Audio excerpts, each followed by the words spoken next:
मैं नरेंद्र मोदी जी को कहना चाहता हूं, मोदी जी इस जन्म में तो आप हमको नहीं हरा सकते दिल्ली के अंदर आम आदमी पार्टी को, आपको दूसरा जन्म लेना पड़ेगा, इस जन्म में तो नहीं हरा सकते आप। अरे बच्चों, जो कुछ करना था कर लो, अब्बू आ रहे हैं। दिल्ली में एक ही आवाज गूंज रही है, आपदा नहीं सहेंगे, बदल के रहेंगे। पार्वती पतये।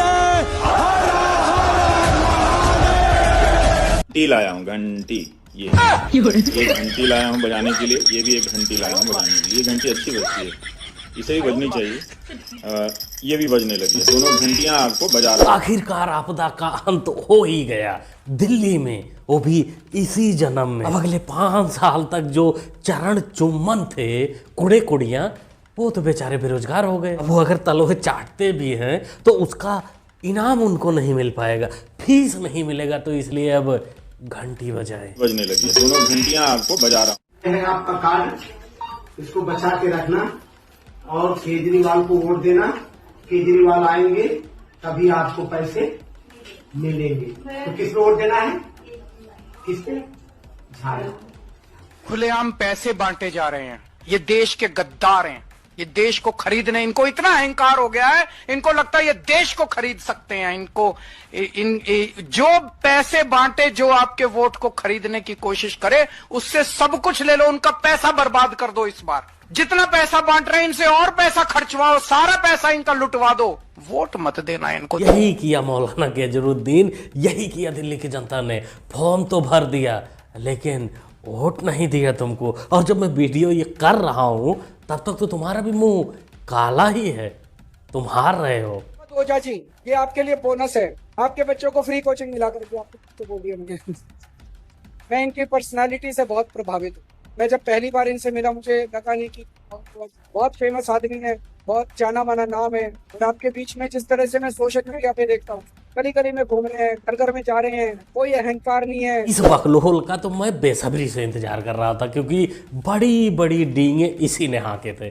केजरीवाल को भगवान अवतार सब कुछ बता डाला था। अरविंद केजरीवाल जी निश्चित तौर पर भगवान है, मैं तो उनको कह ही चुका हूँ कृष्ण के अवतार हैं वो। इसको और केजरीवाल को लगा था कि सोशल मीडिया का जो, अरे इसको ही नहीं, अरे इसके जो बच्चा है, जर्मन पिल्ला है, उसको भी 2024 में लगा था कि सोशल मीडिया का जो फॉलोअर्स होता है वो विधायक बना देता है। पड़पड़गंज की जनता ने औकात बता दिया कि क्या औकात है सोशल मीडिया पर बकलोली करना, वहाँ मौज मस्ती करना, और रियल लाइफ में फील्ड में काम करना, वहाँ जीतना, बहुत फर्क है। पड़पड़गंज की जनता ने औकात बता दिया।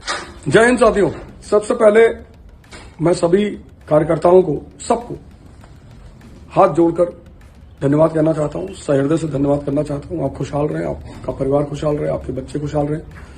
आपने कंधे से कंधा मिलाकर हमारा साथ दिया, हमारे साथ खड़े रहे, हर सुख दुख में खड़े रहे, और मैं भी आपके साथ हर सुख दुख में खड़ा हूँ। उसके बाद मैं पटपड़गंज की जनता को भी सहृदय से धन्यवाद देता हूँ कि पहली बार मेरी राजनीतिक धारा की शुरुआत हुई और जनता ने मुझे भरपूर प्रेम दिया, भरपूर सहयोग दिया। इसके लिए मैं हमेशा आपका ऋणी रहूंगा।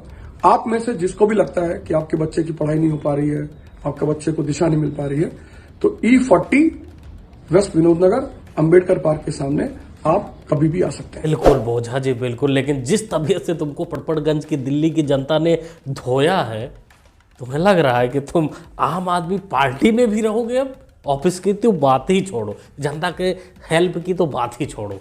और ये भी बता दो, मुझे पता है कि गोविंदपुरी वालों के बढ़े हुए पानी के बिल आ रहे हैं, तो अरविंद केजरीवाल जी ने वादा किया है, फिर से उनकी सरकार बना के भेजिए, सारे पानी के बिल माफ हो जाएंगे, किसी को पानी के बिल देने की जरूरत नहीं पड़ेगी। बताइए, अरविंद केजरीवाल जी को पानी के बिल माफ करने चाहिए कि नहीं करने चाहिए? किस किस को लगता है माफ करने चाहिए? सबको लगता है, पीछे वालों को नहीं लगता? आपको लगता है माफ होने चाहिए? मार लेना भौजी, अब की तो जनता माफ वाला चक्कर ही नहीं चाहती थी, माफ करने के मूड में थी ही नहीं। कि 2-4-10 लोग जो हाथ उठाए थे वो दिल्ली वासी नहीं थे, वो 400 की दिहाड़ी करने वाले नेपाल से आए थे। क्या नाम हुआ भाई साहब? विष्णु। हाँ, विष्णु। विष्णु, हाँ जी। तो कौन आ रहे हैं यहाँ पे? हाँ जी, यहाँ पे किनका नॉमिनेशन है? बीजेपी त्यागी। क्या बीजेपी त्यागी।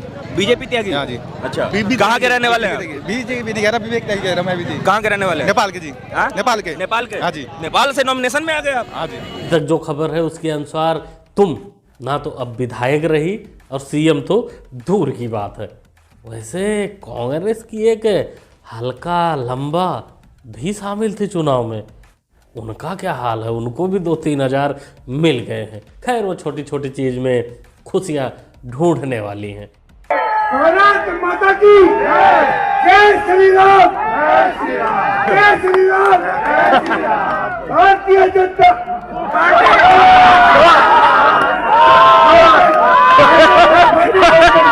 ये तो आपियों का जमीर चुनाव में ही प्रचार के दिन ही जिंदा हो गया था। भाई गलती से ही हुआ, लेकिन हुई तो गलती, और इस गलती को जनता समझ गई थी कि अब की बार क्या होने वाला है, इसलिए उन्होंने सही बटन दबा दी।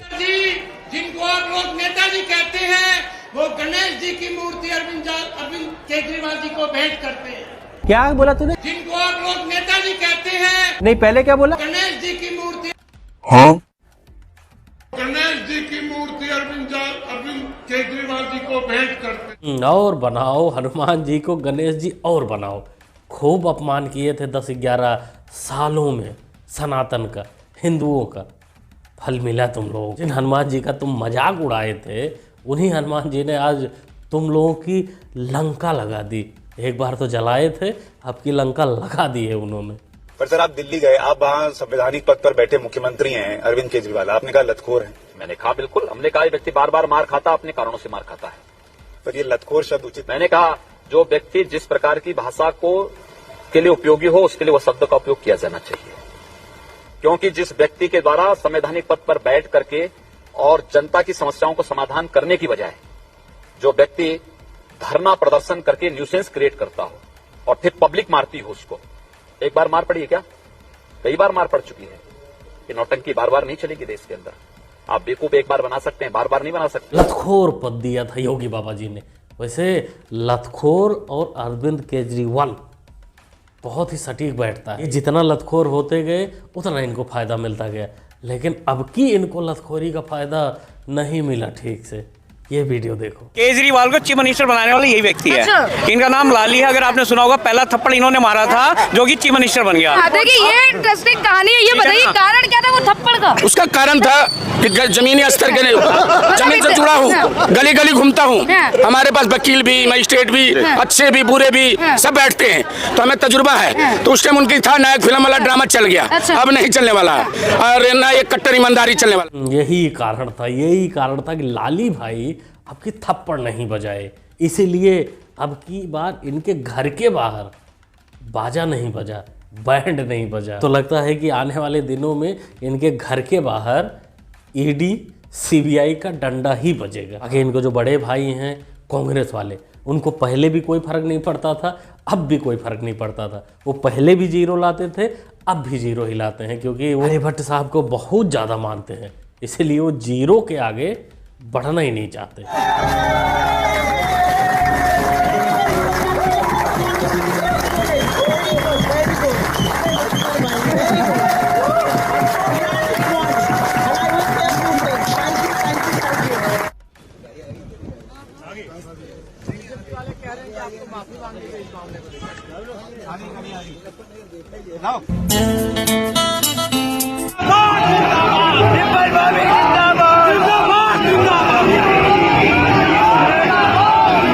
बबुआ एंड कंपनी को उत्तर प्रदेश के उपचुनाव मिल्कीपुर में भीड़ जो ये लोग जुटाते थे, जो भीड़ आती थी इनको देखने सुनने, इनको लगता था कि वो वोट देने आती है। ना बबुआ ना, वो वोट देने नहीं, सेल्फी लेने और गले में माला डालने आती थी। आप हो या आपकी पार्टी हो या फिर आपके तथाकथित राजा। तंत्र रक्षक सेनानी आइए, लोकतंत्र रक्षक सेनानी ये खड़े हमारे साथ, अवधेश जी, राजा अयोध्या, राजा अयोध्या। यही राजा जिनको अयोध्या का राजा बताते थे। अब तुम लोग भुकारे मार मार कर खूब जोर जोर से रो, या फिर कल से ईवीएम पर डंडी रोना चालू करो। देखिए सर, अभी हम कुछ नहीं बता सकते हैं आपको, हम डिस्कशन में अभी हैं। कोची में है? डिस्प्रेशन में है सर अभी कुछ नहीं बताइएगा? नहीं, कुछ नहीं बताएंगे अभी। डिस्प्रेशन में है जी। ये अभी कह रहे हैं कि अभी कुछ सवालों का जवाब नहीं दे सकते क्योंकि डिस्प्रेशन यानी कि डिप्रेशन में है। बिल्कुल भाई, डिस्प्रेशन में तो चले ही गए हैं। वैसे डिस्प्रेशन में इनके दोनों बड़े भाई भी गए हैं।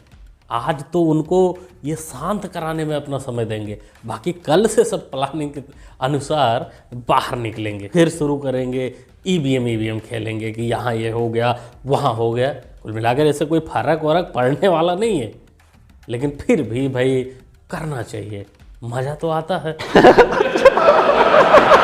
मैं पहले से बताता कि चुनाव लड़ते समय उम्मीदवार का आचार शुद्ध होना, विचार शुद्ध होना, जीवन निष्कलंक होना, जीवन में त्याग होना और अपमान पीने की शक्ति होना, ये गुण अगर उम्मीदवार में है तो मतदारों को विश्वास आता है। पार्टी है या कार्यकर्ता जो अपने अपने लेवल पर जीते हैं, भाई वो खुशियाँ मनाएं, वो मनाना चाहिए उनको। लेकिन उनसे ज़्यादा, सबसे ज़्यादा अगर आज किसी को खुशी हुई होगी तो चचा को। क्या कहना चाहते हैं आप लोग चचा के खुशी के बारे में? कमेंट करके बताइए। ओवरऑल पूरी वीडियो के बारे में आप लोग जो सोचते हैं, जो कहना चाहते हैं, कहिए, लिखिए। दिल्ली चुनाव आपके सामने है, बीजेपी वहाँ जीत चुकी है। जब मैं वीडियो कर रहा हूँ तो लगभग 41 या 42 सीट जीत चुकी है। अब शाम तक क्या होगा क्या नहीं बाद में पता चलेगा। इनके लोगों का क्या रिएक्शन होगा बाद में, उसका वीडियो मैं कल लेकर आऊँगा। इस वीडियो पे अपना रिएक्शन जरूर दें। मुन्ना भाई को सपोर्ट भी कर सकते हैं चैनल को सब्सक्राइब करके, जो कि होता है बिल्कुल फ्री। सब्सक्राइब करिए, जुड़ जाए। मिलते हैं अगली वीडियो में। Thanks for watching.